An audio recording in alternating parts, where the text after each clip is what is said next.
जी अस्सलाम वालेकुम students, 9th class computer science की आज की इस वीडियो में हम चैप्टर नंबर 2 के एक इंपॉर्टेंट टॉपिक पे बात करेंगे, Boolean algebra and logic gates. Boolean algebra and logic gates एक मेजर टॉपिक है। इसके अंदर हमारे पास 3 टोटल सेगमेंट्स हैं। पहला सेगमेंट जो होगा binary variables and logic operations, आज सिर्फ ये डिस्कस करेंगे। And then construction of Boolean operations, Boolean function sorry, वो अलग सेकंड सेगमेंट होगा हमारा। और थर्ड पे हम लॉजिक गेट्स के बारे में बात करेंगे। फिलहाल ओवरऑल एक इस पूरे टॉपिक का ओवरव्यू लेते हैं, देन हम लोग अपना जो एक मेजर सेक्शन है हम लोगों ने उसको डिस्कस करना है। अगर बूलियन अलजेब्रा की बात की जाए तो इसका जो बेसिकली जहां से इसकी इन्वेंशन है वो है जी, एक मैथमेटिशियन थे जॉर्ज बूल, जिन्होंने first time in the history 1940s के अंदर, एक्चुअली 1947 के अंदर अपने एक बुकलेट जो था, एक रिसर्च जो थी वो लॉन्च की थी, मैथमेटिकल एनालिसिस ऑफ लॉजिक। यानी कि जहां पर खास करके हम लॉजिक बेस्ड बात करेंगे, जहां पर हम लोग कोई फिगर्स या न्यूमेरिक डिजिट्स के बारे में बात एक्चुअली नहीं करते, सिर्फ हम ट्रू फॉल्स के बारे में बात करते हैं। यानी कि यहाँ तो एक स्टेटमेंट हमारी ट्रू है या एक स्टेटमेंट हमारी फॉल्स है। इसको ना बूलियन अलजेब्रा में एक खास टर्म का नाम दिया जाता है जिसको हम लोग याद रखते हैं। ये टर्म आप लोगों ने याद रखनी है, proposition. It's not preposition, it's proposition. जिसका मतलब होता है एक ऐसी स्टेटमेंट के जिसका आंसर या तो ट्रू होगा या इसका आंसर क्या होगा, फॉल्स होगा। तो बेसिकली यहां से इस अलजबरा की हिस्ट्री स्टार्ट होती है। यानी कि इस अलजबरा के अंदर आप लोगों ने आमतौर पे, जैसे मैथमेटिकल अलजबरा के अंदर आप हर तरह का नंबर, डिजिट, कोई भी चीज इस्तेमाल कर लेते हो ना, यहाँ पर वो नहीं। यहाँ पे लेटर्स इस्तेमाल होंगे, यहाँ पे सिंबॉलिक कंप्यूटेशन होती है, लेटर्स वगैरह, लिटरल्स वगैरह, ए बी सी डी इस्तेमाल होता है, बट उनकी जो वैल्यू है ना वो सिर्फ दो ही हो सकती है, या ट्रू या फॉल्स। तो इस अलजबरा के अंदर आपने बड़ा सिंपल सा एक चीज अपना कॉन्सेप्ट बनाकर बैठना है कि जी यहाँ पर एक ऐसा अलजबरा हम डिस्कस करने जा रहे हैं जिसमें सिर्फ दो ही वेरिएबल है, ठीक है, एक 0 और एक 1। यानी कि यहाँ हमने ट्रू की बात करनी, यहाँ हमने फॉल्स की बात करनी, यानी कि डिस्क्रीट डाटा हम लोग पढ़ेंगे। तो बूलियन अलजेब्रा की एक सिंपल सी डेफिनेशन है कि it's a branch of mathematics relate to logic and symbolic computation using two values namely true and false. यानी कि इस अलजेब्रा के अंदर हम लोग सिर्फ लॉजिक बेस्ड सिंबॉलिक कंप्यूटेशन पे बात करेंगे, और इसमें जो हम लोग कंप्यूटेशन के लिए, कैलकुलेशन के लिए जो हम लोगों ने नंबर्स यूज करने हैं वो सिंपल हमारे पास सिर्फ दो ही डिजिट हैं, या 0 या 1, जिनको हम लोग कंप्यूटर में बाइनरी डिजिट भी कहते हैं, उनको बाइनरी वेरिएबल्स भी कहा जाता है। तो ये भी याद रखिएगा कि ये डेफिनेशन भी आपकी कवर होनी चाहिए यहाँ पे। And then it is the basis for the analysis and design of circuit. यानी कि किसी भी सर्किट का एनालिसिस करना है या डिजाइन ऑफ सर्किट करना है, आपने सर्किट को डिजाइन करना है, तब भी हम लोग इसी चीज को इस्तेमाल करते हैं। बेसिकली अगर डिजाइन ऑफ सर्किट की बात करें ना, सर्किट यानी कि जहां पर हम लोग इलेक्ट्रॉनिक डिवाइसेस को जिसके ऊपर बनाते हैं, या जिनके अंदर हम लोगों ने ये सर्किट इस्तेमाल किए होते हैं, वो सारी डिवाइसेस क्या कहलाती है, इलेक्ट्रॉनिक डिवाइसेस। आप आसान लफ्जों में ये कह सकते हो कि डिजिटल सर्किट या इलेक्ट्रॉनिक सर्किट एक ऐसा सर्किट होता है जो सिर्फ डिस्क्रीट वोल्टेजेस, यानी कि लो और हाई वोल्टेज, 0 और 1, ट्रू और फॉल्स को सिर्फ अंडरस्टैंड करता है। ऐसे सर्किट्स को भी डिजाइन करने के लिए हम लोग इसको इस्तेमाल करते हैं, इसी चीज को, यानी कि बूलियन अलजेब्रा को ही इस्तेमाल किया जाता है, इसी के कॉन्सेप्ट्स को इस्तेमाल किया जाता है। अब ये जो बूलियन अलजेब्रा का जो कॉन्सेप्ट है ना, इनको जो फिजिकल हार्डवेयर दिया गया ना, यानी कि हमारे सर्किट में सर ये काम कैसे करता है, तो वहां पर ना फिजिकल हार्डवेयर होता है जिसको लॉजिक गेट्स कहते हैं। लेकिन ये हमारा थर्ड सेक्शन, इंशाल्लाह इसको बाद में डिस्कस करेंगे। तो फिलहाल हम देखते हैं कि अब ये बूलियन अलजेब्रा जो है ना, यहाँ पर एक कॉन्सेप्ट शुरू होता है हमारा बूलियन फंक्शन का। एक्चुअली बूलियन फंक्शन क्या होता है, देखें, जिसमें ना एक ऐसा फंक्शन, एक ऐसी मैपिंग लेटर्स की कि जिसमें हम लोगों ने क्या करना है, कुछ चीजों की इनपुट क्रिएट करनी है, यानी कि हमने इनपुट बनानी है, एंड देन उन इनपुट से हम लोगों ने उसके डिफरेंट कॉम्बिनेशंस ट्राई करके ना एक आंसर बनाना है। आप आसान लफ्जों में ये समझ लीजिए, जैसे हमारे पास ना, मैंने यहाँ पे लिखा है f ऑफ a, b।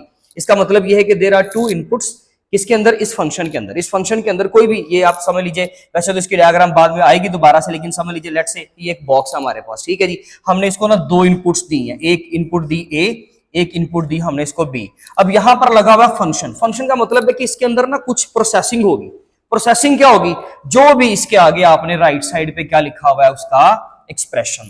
तो ये बूलियन फंक्शन और एक्सप्रेशन में ना बच्चे अक्सर कंफ्यूज हो जाते हैं। इसका याद रखिएगा कि a डॉट b जो है दैट इज एन एक्सप्रेशन, और ये बेसिकली जो इसकी मैपिंग है, यानी कि जो इसकी इनपुट्स की डिटेल है, वो क्या कहलाता है, वो सिंपल एक फंक्शन कहलाता है। तो ओवरऑल आप समझ लीजिए कि आप इसको कह सकते हैं कि जी ये हमारे पास एक बूलियन फंक्शन है, लेकिन एक्चुअली उसमें जो राइट साइड होती है वो एक एक्सप्रेशन होता है। अब एक्सप्रेशन में मैंने एक और एग्जांपल भी लिखी है, a प्लस बी नॉट, यानी कि ये कॉम्प्लीमेंट जिसको आप पढ़ते हो, ये बेसिकली नॉट ऑपरेटर को शो करता है।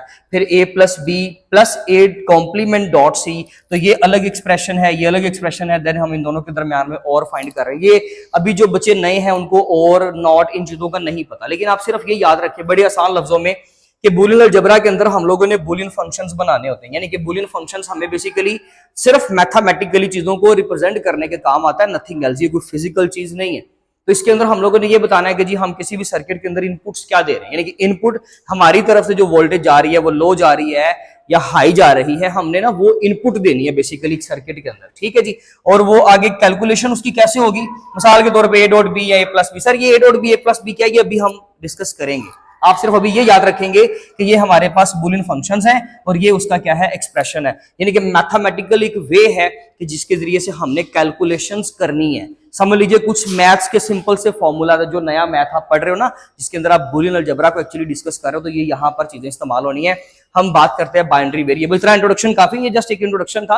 एक्चुअली हमारा काम अब यहाँ से शुरू हुआ है बाइनरी वेरिएबल्स। बाइनरी वेरिएबल्स में हमारे पास सिर्फ दो वेरिएबल होते हैं, या 0 या 1, जिनको बाइनरी डिजिट्स भी कहा जा सकता है, जिनको बिट्स भी कहा जा सकता है। ये सारे पॉइंट्स आप नोट करेंगे। अच्छा जी, लॉजिक ऑपरेशंस इस अलजेब्रा के अंदर, जैसे हमारे आम अलजेब्रा के अंदर, मैथ्स के अंदर हम लोग प्लस माइनस मल्टीप्लाई और बहुत सारे फंक्शंस इस्तेमाल करते हैं। इस अलजेब्रा के अंदर we have only 3 operations, and operation, और operation and not operation. And capital लिखना है और कैपिटल लिखना है, नॉट भी कैपिटल लिखें, ताकि ये आम नॉट से जो है ना वो आप उसको जो है ना वो रिलेट ना कर पाए, इसलिए जो है इसको अलग से करें ताकि ये थोड़ा सा स्पेसिफाइड रहे। अब यहाँ पे देखिए एंड, और एंड नॉट, 3 ऑपरेशंस है हमारे पास। आपने ना याद रखना है कि इस टॉपिक के अंदर आपने हर ऑपरेशन की डेफिनेशन तैयार करनी है, उसका एक्सप्रेशन आपको लिखना आना चाहिए। ये एक्सप्रेशन है, ये किसका एक्सप्रेशन लिखा हुआ है, ये एंड का लिखा हुआ है, तो वो मैं अभी आपको बताता हूँ कि ये एंड है या ये और है। तो ये आपने याद रखना है कि हमने एक्सप्रेशन लिखना है, प्लस हमने ट्रुथ टेबल बनाना है। क्या बनाना है जी, ट्रुथ टेबल। अब ये तीनों चीजें हम लोगों ने जो है वो डिजाइन करनी। सबसे पहले ना हम अपना पहला जो ऑपरेशन है, लॉजिक ऑपरेशन, यानी कि जिन इन सर्किट्स के अंदर जो हम लोग operations plus minus multiply calculations के लिए 3 तरह के ऑपरेशन इस्तेमाल करेंगे। प्लस एक बेसिकली एक फंक्शन है, प्लस समझ लीजिए कि एक कंप्यूट करने का एक फंक्शन है, एक मेथड है मैथ्स के अंदर। इसी तरह से यहाँ पर भी वही प्लस होना है, मल्टीप्लिकेशन भी होनी है, लेकिन नंबर सिर्फ 2 ही है। कौन सा, एक 0 और एक 1, सिर्फ, इसके अलावा कुछ भी नहीं। तो देखिए जी, एंड है और नॉट है, 3 ऑपरेशन है हमारे पास। इसके अलावा हमारे पास कोई ऑपरेशन इस मैथ्स के अंदर होता ही नहीं है, ठीक है। और जो नंबर हमने इस्तेमाल करना है वो कौन सा, 0 1। मैं अगेन एंड अगेन रिपीट कर रहा हूं, जो बच्चों का बैकग्राउंड पहले कंप्यूटर से नहीं है, जिन्होंने प्री क्लासेस में पहले कहीं पिछली क्लासेस के अंदर जिन्होंने नहीं पढ़ा हुआ कंप्यूटर, उनको मुश्किल होगी, इसलिए सबसे पहला ऑपरेशन आता है आपका एंड का। एंड के लिए ना हम एक सिंबल इस्तेमाल करते हैं, यानी कि जैसे हम प्लस, लेट्स से मैंने ऐड करना है, तो ऐड करने के लिए क्या हम मैथ्स में हमेशा ऐड लिखते हैं, नो, हम ये प्लस का सिंबल यूज करते हैं। सब्ट्रैक्ट के लिए हम ये वाला सिंबल यूज करते हैं। तो इसी तरह से ऐड करने के लिए ना आपने एक डॉट सिंबल यूज किया करना है, और के लिए प्लस सिंबल यूज किया करना, नॉट के लिए आपने जिस लेटर का नॉट लेना उसके ऊपर आपने छोटा सा इस तरह से हैट साइन लगा देना, ठीक है जी। कॉम्प्लीमेंट भी लगा सकते हैं, ये भी ठीक है और ये भी सही है, दोनों नोटेशंस ठीक है, लेकिन आपकी बुक में ज्यादा जगहों पर ये वाला दिया गया, ठीक है जी, इसको याद रखिएगा। अच्छा, अब अगर लेट से मेरे पास एक इनपुट ए है, एक इनपुट बी है, और इन दोनों के दरमियान में मैंने क्या फाइंड करना है, ए डॉट बी। इसका मतलब यह है कि 2 वेरिएबल है मेरे पास, ए और बी, और मैं उनके दरमियान में एंड निकाल रहा हूं। अब एंड कैसे निकलेगा, देखिए एंड ऑपरेटर एक ऐसा ऑपरेटर है कि जब हम इसको 2 इनपुट्स देते हैं ना, एक 0 हो सकती है, दूसरी भी 0 हो सकती है, एक 1 हो सकती है, दूसरी भी 1 हो सकती है, एक 0 दूसरी 1, और एक पहली 1 और दूसरी 0 हो सकती है, यानी कि इसके अंदर हमारे पास 4 डिफरेंट कॉम्बिनेशंस हैं, 0 0, then 0 1, 1 and 0, and then 1 and 1। ये हमारे पास 4 कॉम्बिनेशंस है इसके बाद।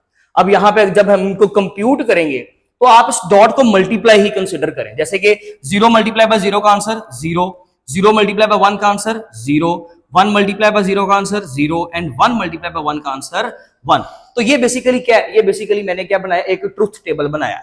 सर ये बार बार आपने 4 तरह क्यों लिख दिया है, क्योंकि एक्चुअली ट्रुथ टेबल जब बनाते हैं ना, तो हमने पॉसिबल इनपुट्स देखनी होती है कि पॉसिबल इनपुट्स क्या हो सकती है। जैसे कि लेट्स से अगर 2 बंदे हैं ना, क्लास के अंदर 2 बच्चे हैं, तो उन दोनों का स्टेटस क्या हो सकता है, या तो दोनों प्रेजेंट या दोनों ही एब्सेंट, या एक प्रेजेंट एक एब्सेंट, या फिर पहला एब्सेंट और दूसरा प्रेजेंट, ठीक है जी। तो यहां पर भी इसी तरह से ना आपने 4 कॉम्बिनेशन अपने देखने, क्योंकि 2 वेरिएबल्स का 4 कॉम्बिनेशन बनते हैं, एक वेरिएबल के 2 कॉम्बिनेशन बनते हैं, या प्रेजेंट या एब्सेंट, याद रखिएगा। तो इसलिए अगर 2 वेरिएबल्स हो, याद रखिएगा कि एंड बेसिकली मिनिमम कितनी इनपुट्स लेता है, 2। ये नोट करने वाला पॉइंट और एमसीक्यू के लिए बड़ा इंपॉर्टेंट पॉइंट है कि एंड हमेशा 2 इनपुट्स लेता है, और हमेशा 2 इनपुट्स लेता है, और 1 ये जो नॉट ऑपरेशन है ये हमेशा एक इनपुट पे काम करता है, ठीक है जी। ये समझ आ गई बात की। अब लेट्स से अगर हमने इसको डिफाइन करना, तो हम बोलेंगे कि एंड ऑपरेशन एक ऐसा ऑपरेशन है बुलियन अलजेब्रा के अंदर कि जब दोनों इनपुट्स ट्रू होंगी तब आंसर ट्रू होगा। 1 means true and 0 means false. तो जब हमारे पास दोनों इनपुट्स ट्रू होंगी तो आंसर ट्रू होगा, अदरवाइज बाकी सारे केसेस में आंसर क्या होना है, 0 होना है। यानी कि जब एक भी फॉल्स आ गया तो आंसर क्या होगा, फॉल्स। और ऑपरेटर एक ऐसा ऑपरेटर है कि जिसमें हमने कम से कम कितनी इनपुट्स लेनी है, 2, एक ए एक बी, और 2 इनपुट्स की कॉम्बिनेशन कितने बनते हैं, या दोनों एब्सेंट, या ये वाला एब्सेंट ये प्रेजेंट, या ये प्रेजेंट ये एब्सेंट, या दोनों ही प्रेजेंट। ठीक है जी। तो अब आप इनका आंसर निकालेंगे। अब a प्लस बी को प्लस ही कंसिडर करें। इसमें ये होता है कि अगर एक भी इनपुट आपकी ट्रू हो जाए, 1 हो जाए, तो आंसर फाइनल 1 आता है, आउटपुट 1 आती है। लेकिन अगर दोनों ही 0 हो जाए तो आंसर क्या आएगा, 0। प्लस के साथ इसको रिलेट किया जाता है, जैसे मैथ्स में हम जमा करते हैं, 0 प्लस 0 का आंसर 0, 0 प्लस 1 का आंसर 1, 1 प्लस 0 का आंसर 1, एंड 1 प्लस 1 का आंसर भी यहाँ पे 1। वैसे तो 2 बनता है, लेकिन बाइनरी में कन्वर्ट करेंगे तो वो 1 हो जाएगा, क्योंकि एक्चुअली 1 प्लस 1 में 2 आएगा, but 2 is not allowed here, क्योंकि यहाँ पे वो डेसिमल नंबर चला जाएगा। लेकिन हमें सिर्फ बाइनरी डिजिट चाहिए ना, इसलिए मैंने यहाँ पे सिर्फ 1 लिखना है, मैं 2 अलाउ नहीं हमें। ठीक है जी। तो ये हो गया हमारा प्लस। तो ये इसके लिए भी हमने ट्रुथ टेबल बनाया। क्यों बनाया, क्योंकि पॉसिबल इनपुट चाहिए थी, मुख्तलिफ कॉम्बिनेशन चाहिए थे। नॉट ऑपरेटर की बात करते हैं, नॉट ऑपरेटर में एक ही इनपुट होती है। इसका काम ही होता है कि इसने जो भी इनपुट आप उसको प्रोवाइड करोगे वो उसको अपोज करेगा, यानी कि उसको इन्वर्ट कर देगा। अगर आप उसको 1 दोगे वो उसको 0 बना देगा, अगर उसको 0 दोगे तो उसको 1 बना देगा। जैसे हमारे घरों में इन्वर्टर काम करता है, वो क्या करता है कि बाहर का टेम्परेचर अगर ज्यादा है तो अंदर टेम्परेचर कम कर देगा, डाउन कर देगा, और अगर बाहर का टेम्परेचर बहुत कम है, सर्दी है, डाउन है, तो वो अंदर का टेम्परेचर थोड़ा सा बढ़ा देगा। ठीक है ना। वैसे तो हम अपने मकसद के जैसे मर्जी इस्तेमाल कर सकते हैं, रिमोट कंट्रोल हमारे हाथ में है, लेकिन एक उसका जो एथिकल फ्लो है, जो एथिकल वे है उसको इस्तेमाल करने का, वो यही है। तो यहाँ पर ये उसी तरह काम करता है कि अगर लेट से आपने इसको दिया 1, तो नॉट ए का मतलब हो जाएगा 0। अगर आपने उसको दिया 0 तो वो उसको क्या बना देगा, 1, यानी कि उसको इन्वर्ट कर देगा। जैसे मैं बोलता हूं लेट से Islamabad is the capital of Pakistan, तो उसका आंसर क्या है, 1, ट्रू। लेकिन अगर मैं बोलूं साथ में नॉट लगा दूं, Islamabad is not the capital of Pakistan, तो नॉट का लगने से वो क्या हो जाएगा, 0 हो जाएगा। यानी कि आपने जो स्टेटमेंट बोली सर वो क्या है, फॉल्स। तो हम वापस वहीं पे आ गए जहां से हमने शुरू किया था कि इट्स अ प्रोपोजिशन, कि जहां पे हम बात करते हैं कि कोई भी स्टेटमेंट या तो ट्रू होगी या फॉल्स होगी। अब इनको ना बेसिकली मुख्तलिफ इनपुट्स को, ये इनपुट्स हम बनाते हैं, जनरेट करते हैं, एंड देन यही इनपुट्स बेसिकली कंप्यूट होने जाती हैं कंप्यूटर के अंदर। सर्किट्स इसी तरह से बनते हैं, सर्किट के अंदर एक फिजिकल हार्डवेयर लगा होता है, यानी कि एक बेसिकली वाकई में फिजिकल कंपोनेंट होता है छोटा सा, जिसको हम लॉजिक गेट कहते हैं। वो इन कैलकुलेशंस को, वो सिग्नल्स को, लो वोल्टेजेस और हाई वोल्टेजेस को कैलकुलेट करता है, एंड देन उससे आंसर प्रोड्यूस होता है। यानी कि अगर आप एक अपना इंग्लिश में एक नाम भी लिखते हो ना, तो कंप्यूटर ने वो भी बिट्स में कन्वर्ट करना है। अगर आप कोई +2+2 का कोई आप लेट से क्योंकि क्वेश्चन भेजते हो कंप्यूटर को, कैलकुलेटर को, तो उसने क्या करना है, पहले बाइनरी डेटा में कन्वर्ट करना है, देन बाइनरी डेटा के ऊपर जो कैलकुलेशंस होनी है वो बेसिकली यहीं से होनी है। इसका मतलब है कंप्यूटर में हमेशा बेसिक ऑपरेशन जो है वो एंड और नॉट, ये 3 ऑपरेशंस रहे हैं। ठीक है जी। बाकी इंशाल्लाह इस टॉपिक को कंटिन्यू करेंगे आगे, जब हम बूलियन फंक्शन के बारे में डिटेल से पढ़ेंगे, आपको मजीद चीजों की समझ आएगी। फिलहाल इसका स्क्रीनशॉट ले लें, बाकी इंशाल्लाह मिलेंगे इस वीडियो के नेक्स्ट हाफ में। तब तक अपना बहुत ज्यादा ख्याल रखें। Thank you so much. अल्लाह हाफिज़।